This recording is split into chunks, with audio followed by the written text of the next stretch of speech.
अस्सलामुअलैकुम। मैं नदीम रिजवी आपके सामने हाजिर हूँ 26वीं आईनी तरमीम, इमरान खान का मुस्तकबिल, अमरीकी सदारती इंतखाबात के हवाले से और साथ ही मुत्तहदा पाकिस्तान के दावे कि उन्होंने सूद ख़त्म करा दिया है, इन उन्वानात पे बात होगी। तो सबसे पहले तो हम बात करते हैं कि इमरान खान साहब जो हैं उनका मुस्तकबिल क्या है। क्या अमरीकी सदारती इंतखाबात जो है उनसे फ़र्क पड़ेगा? अमरीका में मौजूद जो पाकिस्तानी मौसर पाकिस्तानी जो कि असरअंदाज हुए, और वो कितने असरअंदाज हुए वो भी आपको बताऊंगा मैं। उसका जो वो है लेवल है असरअंदाज होने का, क्या उससे फ़र्क पड़ेगा? ये मौजूदा जो आईनी तरमीम है उससे कितना नुकसान होगा? और साथ ही जो है इमरान खान का जो माजी है जिसकी वजह से वो आज जो ये भुगत रहे हैं, वो अल्ताफ साहब के किरदार के आईने में। तो हम बात ये करते हैं, बात को शुरू करते हैं कि इमरान खान साहब जो है उनका एक अंदाज़े तखातुब था, ओए ओए डीजल, ठीक है ना। ये लीडरों का अंदाज़े तखातुब नहीं होता। कल्चरली पाकिस्तान में इमरान खान ने इस बदतहजीबी की बुनियाद रखी, और जितने वो बदतहजीब से उनसे कहीं ज़्यादा बदतहजीब जो हैं उनके अपने कारकुनान साबित हुए। सोशल मीडिया पे उन्होंने हर आदमी की तजलील करना अपना फर्ज समझा। आज यही पीटीआई के लीडर मौलाना फजलुर रहमान की तायीद करते हुए उनके एहसानमंद होते हुए नजर आ रहे हैं, इसके बावजूद कि मौलाना फजलुर रहमान ने अपने मौलाना मुनाफिक होने का पूरा पूरा सबूत दिया है। बात यह है कि इमरान खान को एहसास हुआ है शायद कि, लेकिन देर हुई है, कि जो लब लहजा उन्होंने नवाज शरीफ के लिए इस्तेमाल किया, जो उन्होंने एमक्यूएम के लिए इस्तेमाल किया, जो उन्होंने अल्ताफ के लिए इस्तेमाल किया, जो उन्होंने मौलाना फजलुर रहमान के लिए इस्तेमाल किया, वो बहैसियत लीडर मुनासिब नहीं था। कारकुनान डीजल कहते हैं कहने दो, कारकुनान चोर कहते हैं कहने दो, मगर अपने मुंह से नवाज शरीफ को चोर चोर चोर कहने की जो उन्होंने जो रिवायत कायम की थी, उसका उन्हें आज ये नुकसान है कि सियासी हलकों में उनके साथ कोई हमदर्दी नहीं कर रहा। अच्छा, यही सूरत हाल जो थी अल्ताफ साहब की थी। फर्क ये जरूर है कि इमरान खान ने अल्ताफ साहब के तरीके से अपने कारकुनान के दरमियान नफरतें पैदा नहीं की, किसी को गद्दार नहीं कहा, किसी को जो है मरवाया नहीं, किसी को एक दूसरे के पीछे लगाकर धमकियां नहीं दिलवाई, बोरी बंद लाशें नहीं निकलवाई, मगर जो बदतहजीबी उन्होंने की उससे उनको नुकसान हुआ। वो बहुत बड़े लीडर थे, पूरे पाकिस्तान के लीडर थे, यकीनन 2/3 अक्सरियत से उन्होंने गुज़िश्ता इलेक्शन जीत लिया था, अगर वो इलेक्शन सही तरीके से मुनक्किद किया जाता और फॉर्म 47 की धांधली ना होती। अच्छा जनाब, अब ये जो 26वीं आईनी तरमीम है, हम अमेरिका की बात बाद में करेंगे, थोड़ी 26वीं आईनी तरमीम की बात कर लें कि ये नजर आना शुरू हो गया था कि जब लोगों को अरबों रुपए की पेशकश की जाए, जरदारी जो करप्ट तरीन शख्स है पाकिस्तान का, एक मामूली बम्बिनो सिनेमा का मालिक अब मल्टी बिलियनर हो गया है, मल्टी बिलियनर, ठीक है। तो वो करप्ट तरीन शख्स जब हर एक को खरीदने पे तुला हो, और अगर जिनको वो खरीद नहीं सकता उनको इस्टेब्लिशमेंट धमका रही हो, अगवा कर रही हो, तो जाहिर सी बात है कोई भी तरमीम जो है वो पास हो जाएगी। अब उसमें ये ड्रामेबाजी करना कि जनाब ये जमहूरियत की फतह है, ये है फला ट्रम्प शट्रम्प, नहीं, ऐसा नहीं है। बेनज़ीर हों चाहे जुल्फ़िकार भुट्टो हों, ये बगैर इस्टेब्लिशमेंट के कभी नहीं चले। ये वो कारतूस हैं जो अवाम के ऊपर तो फायर हो जाते हैं, मगर इस्टेब्लिशमेंट के खिलाफ इनकी हमेशा नूरा कुश्ती ही रही है। तो बिलावल भुट्टो जरदारी जो है उन्होंने अपना किरदार बहुत जल्द दिखा दिया है। उनको वजीर आजम बनने का बहुत शौक है। मुझे नहीं लगता कि वजीर आजम बन पाएंगे, उनकी अहलियत नहीं बता रही कि वो इस लायक भी हैं कि वो वजीर बने। जो उन्होंने हरकतें की हैं, जो अहमकाना जुमले कसे हैं, वो बड़ खाकी है, किसी और के कंधे पे सवार होकर बड़ी बड़ी भड़के मारी हैं, उसके नताइज कुछ अच्छे नहीं निकलेंगे। इस सारे कज़िये में सबसे गंदा गलीज जो किरदार है वो मुत्तहदा पाकिस्तान का, और उसमें बदतरीन किरदार जो है, मैं माजरत के साथ कहूंगा, मैंने बड़ी सपोर्ट की है, मुस्तफ़ा कमाल साहब का है। ठीक है, मुस्तफ़ा कमाल साहब जो इस वक्त अंदरूनी जंग लड़ रहे हैं खालिद मकबूल सिद्दीकी के साथ, ठीक है, और उनको बेवकूफ़ बनाया गया।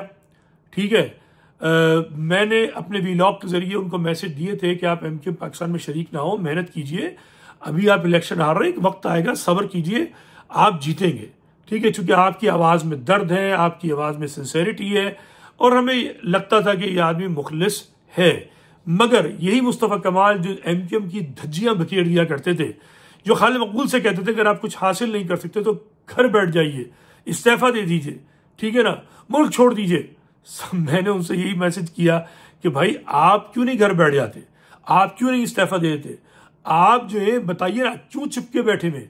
फॉर्म 47 पर आप असेंबली में पहुंचे, आपको वोट मिले नहीं है, आपने पीटीआई का हक मारा है, पीटीआई को गालियां देते हैं इस्टेब्लिशमेंट की बुनियाद पर कि जिसने आपके बकौल, मैं यकीन करता हूं जो बात वो कहते हैं, 18 में इनको इलेक्शन हराया गया ताकि पीटीआई को जिताया जा सके, और उसके बाद इसी एस्टेब्लिशमेंट ने उनको कोई हैसियत नहीं, और बाद में जब अगर एमक्यूएम में जबरदस्ती घुसेड़ा तो इनसे झूठा वादा किया कि जनाब हम आपको चेयरमैन बना देंगे, खालिद मकबूल निकल जाएंगे। एस्टेब्लिशमेंट मुस्तफ़ा कमाल को जानती है। मुस्तफ़ा कमाल जो है वो एम्बिशियस आदमी है, वो कुछ बनना चाहते हैं, वो कुछ करना चाहते हैं। अब बात यह है कि एक तरफ वो मजहब का लिबादा ओढ़ लेते हैं, तबलीगी जमात में चले जाते हैं, दाढ़ी रख लेते हैं, ठीक है, और ये जो तरमीम पास हुई है उसका सेहरा अपने सर बांध रहे हैं कि जनाब सूद मैंने खत्म करा दिया। अभी हम सूद पे भी बात करेंगे थोड़ी सी, ताकि लोगों को पता चले कि ये ड्रामा है क्या सूद पे खत्म कराने वाला। मगर मुस्तफ़ा कमाल साहब ने ये बेसिकली बुनियादी तौर पर साबित किया है कि वो बहुत ज्यादा लीडर बनने का शौक रखते हैं, और इस शौक के अंदर उन्होंने अपने पैर पे कुल्हाड़ी मारी है। एमक्यूएम में उनकी शमूलियत गलत कदम था, कदम उठाया उन्होंने, उसका खमियाजा उठा। उसके बाद इस 26वीं तरमीम को इन्हें सपोर्ट नहीं करना चाहिए था, इन्होंने किया। उसके बाद अब जबरदस्ती में चलो नादिम ही हो जाते हैं आप, ये खामोशी रहते, अब सूद का क्रेडिट खुद लेने जा रहे हैं जिसका इनसे कोई ताल्लुक नहीं है। ठीक है, अगर सूद आपने खत्म कराया है तो भाई आप इस 26वीं आरी तरमीम पे खुल के कहते थे हम तो सूद खत्म कराने जा रहे हैं, ठीक है ना। आप खामोश थे, फारूक सत्तार फिर भी कुछ बोल रहे थे, खालिद मकबूल फिर भी कुछ बोल रहे थे, आप तो बिल्कुल खामोश बैठे रहे, कोई किरदार नहीं था आपका। आप तो यस मैन है पूरे जो एस्टेब्लिशमेंट ने कह दिया, कान पकड़ के जहां बिठा दिया एमक्यूएम में जाओ, एमक्यूएम में चले गए, एमक्यूएम ने एस्टेब्लिशमेंट ने खामोश करा दिया, आप खामोश हो गए। आपका किरदार तो मुकम्मल उस रबड़ के गुड़िया की तरीके से है कि जिसकी टांग मरोड़ दो, हाथ मरोड़ दो, जो चाहे कर लो, बच्चे के हाथ में खिलौना, या एस्टेब्लिशमेंट के हाथ में एक रबड़ की गुड़िया है आप, इससे ज्यादा आपकी हैसियत नहीं है। ठीक है, मैं नहीं समझता कि मुस्तफ़ा कमाल का कोई भी सियासी किरदार मौजूद है कराची के तनाजुर में, चाहे वो पठानों को जितना मना ले, पंजाबियों को मना ले, एस्टेब्लिशमेंट उनको जिता सकती है, मगर उनमें अहलियत नहीं है कि वो कराची की अब नुमाइंदगी कर सके, क्योंकि 26वीं तरमीम जो है वो कराची वालों के मुंह पे करारा थप्पड़ है। ठीक है, अच्छा अब हम बात थोड़ी सी बढ़ाएंगे, अमेरिका में हम आखिरी बात करेंगे। जो लोग नहीं सुनना चाहें इस वीडियो के आखिर में चले जाएं, वो आखिरी बात अमेरिका की होगी।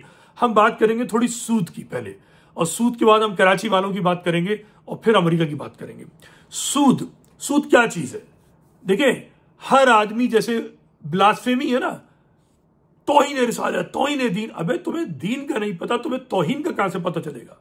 तुमने अहादीस की किताबें नहीं पढ़ी, तुमने इस्लामी तारीख नहीं पढ़ी, ठीक है, तुम्हें पता है कुछ नहीं, और तुम तौहीन रिसालत, तौहीन दीन के ऊपर तुमने कितने बंदे मार दिए। और जब मौलवी जिसका लेवल बहुत बुलंद होना चाहिए, जिसके मुंह से एक जुमला ना निकले, वो वही बात करते जो दूसरे करते हैं गैर मौलवी, उसको आपने बख्श दिया। सारे बड़े बड़े मौलवी आ गए उनके अपने फिरके के कि नहीं उन्होंने गलती की है, तौहीन नहीं की है। एक आम आदमी अगर तहकीक करके अपने हिसाब से अगर कोई बात कह देता है तो उसको आप कत्ल करा देते हैं। सलमान तासीर जो मुहिब्बे रसूल था, दीनदार शख्स था, ठीक है ना, वो दीन के ऊपर लगे धब्बे को मिटाने गया था कि हमारा दीन जालिम नहीं हो सकता। हमारा दीन जो है एक ऐसी लड़की को जिसने अव्वल तो वो कुछ कहा नहीं जिस पे इल्जाम है, और अगर कहा है तो वो माफी भी मांग रही है, और वो क्रिश्चियन भी है, ठीक है ना। तो कुरान में कहीं नहीं है, कहीं पे शरीयत में नहीं है कि आप किसी शख्स को अदालत में जाने से पहले ही उसको कत्ल कर दें। मुमताज कादरी ने जुल्म किया, उस जुल्म की बुनियाद पे एक पार्टी बन गई, वो पार्टी बनकर पूरे पाकिस्तानियों को डराती धमकाती है। उसने ठेका ले लिया है दीन की हिफाजत का जो कि मुहाफिज नहीं है, वो जाहिल लोग हैं, दीन को बदनाम कर रहे हैं। बदकिस्मती से दीन को बदनाम करने वालों की इज्जत होती है, दीन तो कोई जानता ही नहीं है। और ये मैं तजुर्बा कर चुका, ये जब आए हैं क्या नाम है जाकिर नाइक साहब, उन्होंने जो हरकतें की हैं, दीन को बदनाम किया है, मुसलमान औरतों की जो बेइज्जती की है, इस्लाम ऐसी बेइज्जती नहीं करता। कुरान ऐसा कोई हुक्म नहीं देता कि औरतें जो है वो अवामी इस्तेमाल की शय बन जाए अगर वो शादी ना करे। इस्लाम ने ऐसा नहीं कहा। तो बिल्कुल ऐसे ही सूद का निजाम है। सूद एक आम आदमी समझ नहीं सकता। देखिए, इंग्लिश में सही क्लैरिफिकेशन है, एक कहलाती है इंटरेस्ट और दूसरा कहलाता है यूजरी। ठीक है, अब जिनको अंग्रेजी नहीं आती वो सूद क्या समझेंगे। सूद है बेसिकली, अगर यूजरी है, गैर कानूनी है, यानी ऐसा कंपाउंड इंटरेस्ट कि जैसे मैंने अगर कोई कर्जा लिया है आपसे 100,000 रुपए का कर्जा लिया है, ठीक है।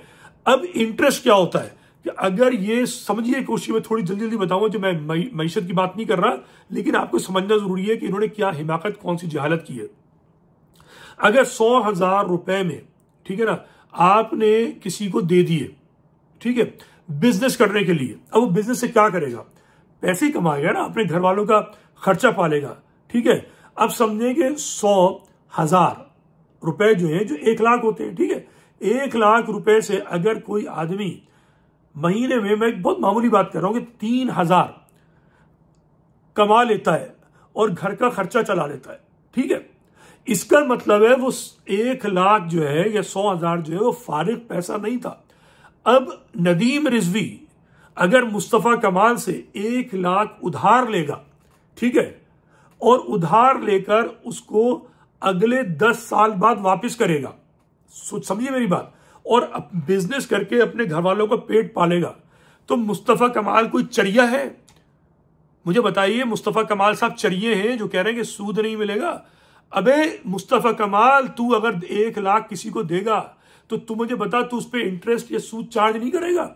ये होता है सूद, कि अगर 1 लाख रुपए पर अगर तुम 3% कमा रहे हो तो 2.5% इस बंदे का हक बनता है कि जो खुद भी 3% कमा सकता था।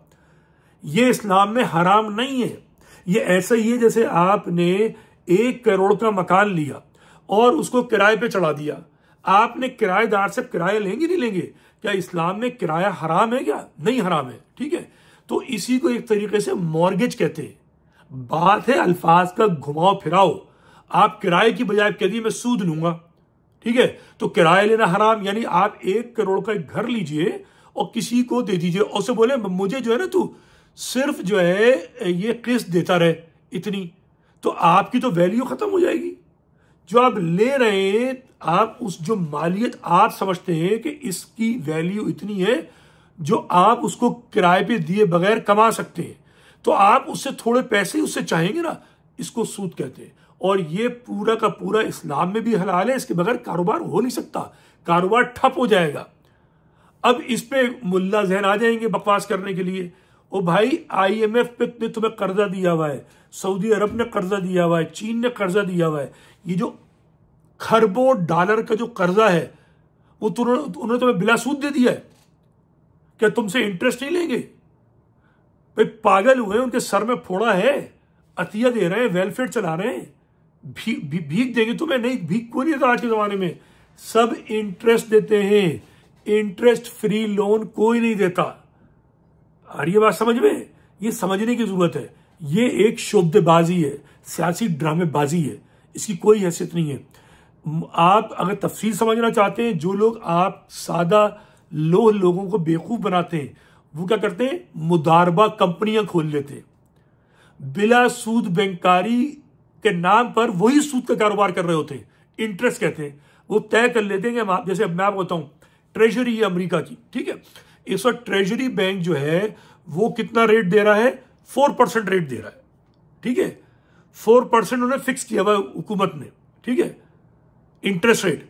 तो अब आप जो है, मैंने अगर अपने लाख रुपए जमा करा दिए ट्रेजरी के अंदर, तो वो जब मैं भुनाऊंगा वो बॉन्ड, तो मुझे उस पर 4% मिलेंगे, ठीक है, ये मेरा हक बनता है। चूंकि ये जो पैसे मैंने जमा कराए उससे अगर मैं बिजनेस करता तो मैं इससे कहीं ज्यादा पैसे कमा सकता। तो उस सेफ डिपॉजिट में रखना, उससे पैसे लेना, वो सूद ही है उर्दू में। इसके अलावा आप लफ्ज मुनाफा कर सकते हैं, मुदारबा कंपनियां खोलकर बिला सूद बैंकारी कह सकते हैं, लेकिन सब ही सूद है। हाँ, यूजरी या जिसको कहते हैं ना कंपाउंड इंटरेस्ट, कि आपने 100 लिया वो 200 हो गया, 200 से वो 400, 400 से 1000 लाख, कंपाउंड इंटरेस्ट हराम है। और वो कंपाउंड इंटरेस्ट मगरबी दुनिया में हराम है। अमेरिका के अंदर रियासत कैलिफोर्निया में 10% मैक्सिमम लिमिट है अगर कोई किसी आदमी को उधार दे, ठीक है। ऐसे ही क्या कहते हैं नॉर्थ कैरोलिना है, वहां पे 8.5% है। मुख्तलिफ स्टेट के मुख्तलिफ लिमिट्स है। एक स्टेट जो में इंडियाना शायद उसका 45% भी, जो बहुत ज्यादा है, ठीक है, लेकिन कैप है। तो बात यह है कि ये बिला सूद बैंकारी और सूद बैंकारी ये सब ड्रामेबाजी, अंदर से सारा खेल वही है। इंटरेस्ट का मुनाफा लफ्ज करके वो चपत लगा जाते हैं, काम वही कर रहे होते हैं। तो मुस्तफ़ा कमाल साहब ने क्रेडिट ले लिया कि जी मैंने तकरीरें की हैं बिला सूद बैंकारी की, और जो है वो अब देखिए मेरा मुतालबा पूरा हो गया। और भाई मुझे नहीं पता था कि तू जो है पीएसपी बनाकर एमक्यूएम में आकर ये बिला सूद बैंकारी के लिए असेंबली में गया था, या ये कोटा सिस्टम खत्म कराने गया था, या जो बल्दिया के इख्तियारात लेने गया था। भाई तू लेके तो कुछ भी नहीं आया। ये शेखियां मारने की क्या जरूरत है सोशल मीडिया पे? शर्म करो, हया करो, मैं यही कह सकता हूं। अब हम बात करते हैं इमरान खान के मुस्तकबिल की। इमरान खान साहब जो है बहुत बड़ी शख्सियत है, चाहे आप पसंद करें या ना पसंद करें, ठीक है।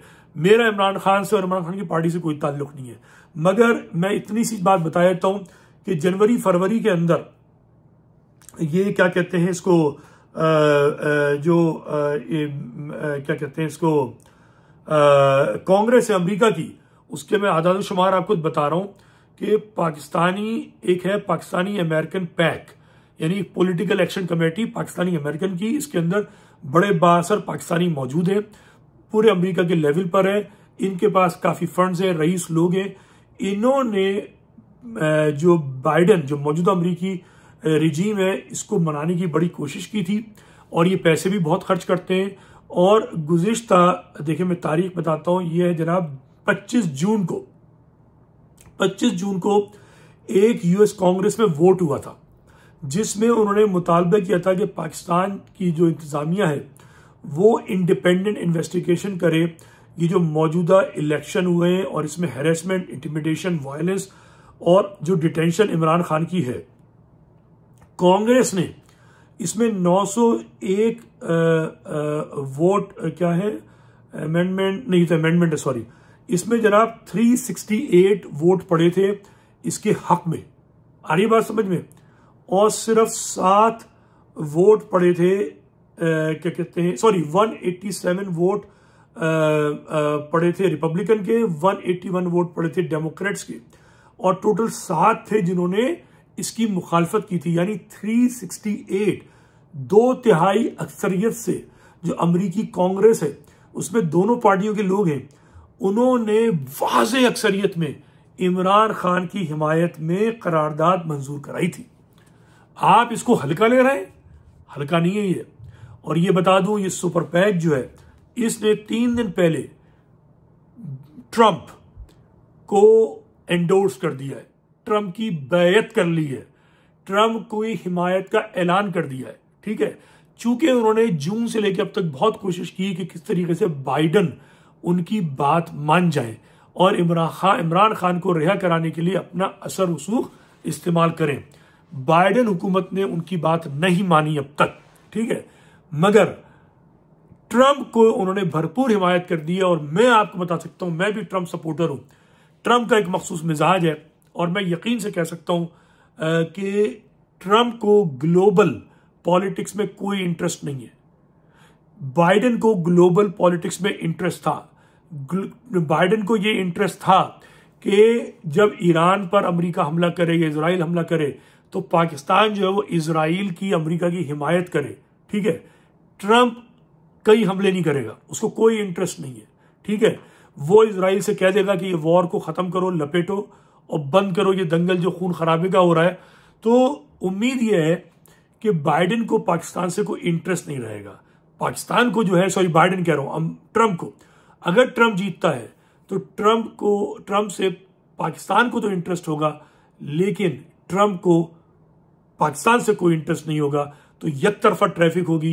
तो जब IMF से कर्जे लेने होंगे, अमेरिका की इमदाद चाहिए होगी, अमेरिका से दोस्ती चाहिए होगी, तो पाकिस्तान की मजबूरी बन जाएगी कि वो इमरान खान को रिहा करे।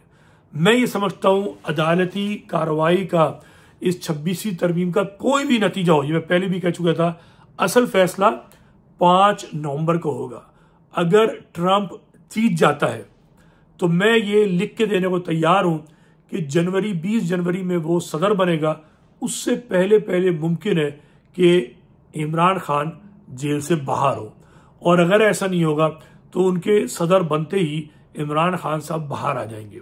अब अगर ट्रंप सदर नहीं बनते, जिसके चांसेस इस वक्त अमेरिका में, polymarket.com पे जाइए, जो सट्टे का कारोबार करते हैं वहां पे सट्टा लगता है कि सदर कौन बनेगा, तो आज की तारीख में 62% इम्कान जो है वो ट्रंप के सदर बनने के हैं। ठीक है, तो वैसे टाइट इलेक्शन है, तो अगर ट्रंप साहब नहीं जीतते हैं और हैरिस या कामला हैरिस जीत जाती है, तो ये चीज जो है 50-50% हो जाएगी, क्योंकि अब तक बाइडेन इस मामले को रोक रहे हैं। ठीक है, कमाला हैरिस जो है, मुमकिन है बात मान जाए, मुमकिन है ना माने, मैं कुछ नहीं कह सकता, मगर ये याद रहे कि इमरान खान कोई हल्का शख्स नहीं है। इमरान खान के पीछे इंटरनेशनल लॉबी खड़ी हुई है। मुझे नहीं मालूम कि उस साइफर में क्या हकीकत थी, क्या नहीं थी। पाकिस्तान की माशी सूरत हाल बहुत कमजोर है। पाकिस्तान जो है वो अमेरिका से टकराव नहीं ले सकता, यूके से टकराव नहीं ले सकता। अगर ग्लोबलिस्ट ताकतें, यानी कि जो मौजूदा बाइडेन हुकूमत है, और यही रवैया अगर हैरिस का हुआ, फिर तो यकीनन इमरान खान साहब का पत्ता साफ है, क्योंकि मौजूदा एस्टेब्लिशमेंट जो है उससे अच्छा गुलाम जो है, जो वर्ल्ड एस्टेब्लिशमेंट है, वर्ल्ड एलीट जो है, जो दुनिया को चलाते हैं, उनको नहीं मिलेगा। क्योंकि इमरान खान अड़ियल आदमी है, बदतमीज तो खैर ही, लेकिन वो किसी को घास नहीं डालता। हाँ, ट्रंप जो है उसका वो हम मिजाज है, और हो सकता है ट्रंप जो है आते ही जो है इमरान खान की रिहाई की कोशिश करे। अच्छा, अब ये सारी बातें हो गई हैं। आखिरी बात मेरी जो है इस पूरे व्लॉग की यह है कि महाजिर जो है इस वक्त एक बड़े उस मकाम पर आ गया है कि अब उसके पास रास्ते सारे बंद हो चुके हैं, और महाजिर को सोचना होगा उसे क्या करना है। ठीक है, मैं जो हूं एक नजरियाती शख्स हूं, साथ मैं तबसरा भी करता हूं, मेरा अपना एनालिसिस होता है, खबर मेरे पास कोई नहीं होती है, मैं मुखबिर नहीं हूं, मेरा किसी से कोई ताल्लुक नहीं है, न अल्ताफ ग्रुप से ताल्लुक है, ना हकीकी से, ना मुत्तहिदा पाकिस्तान से, ना मेरा फौज से कोई ताल्लुक है, ना मेरा किसी एजेंसी से ताल्लुक है। मैं एक प्रोफेशनल डॉक्टर हूं जो सुबह से शाम तक काम करता हूं। उसके बाद जब मुझे मौका मिलता है मैं खबरें पढ़कर और लोगों की जो मैं नक्ल हरकत है और जो मैं ऑब्जर्व करता हूं मुस्तकिल, उसकी बुनियाद पे अपना तबसरा करता हूं। शुक्र है अल्हम्दुलिल्लाह, मेरे तबसरे जो हैं वो बेशतर दुरुस्त होते हैं, चूंकि मैं किसी की लाइन को टो नहीं करता, बल्कि एक मुखलिस मुहाजिर के तौर पर बात करता हूं। और मैं अगला एक जो मेरा टॉपिक है, आज मैं चाह रहा था बात करूं मगर उसको मैं मौकूफ कर रहा हूं। मेरा अगला टॉपिक होगा महाजिरों का मुस्तकबिल क्या है सिंध में, सूबा क्या बनना मुमकिन है, इस पर ही बात करेंगे।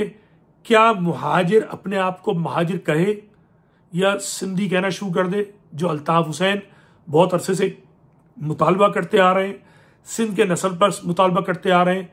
मतरूका सिंध की वाकई कोई हैसियत है या नदीम रिजवी कोई पागल है जिसकी बात करता रहता है? क्या मुस्तकबिल हो सकता है मुहाजिरों का और किस तरफ वो जा रहे हैं? इस पे इंशाल्लाह अगले व्लॉग में, अगर कल मौका मिला तो हम इंशाल्लाह बात करेंगे। अपना ख्याल रखिएगा। खुदा हाफिज।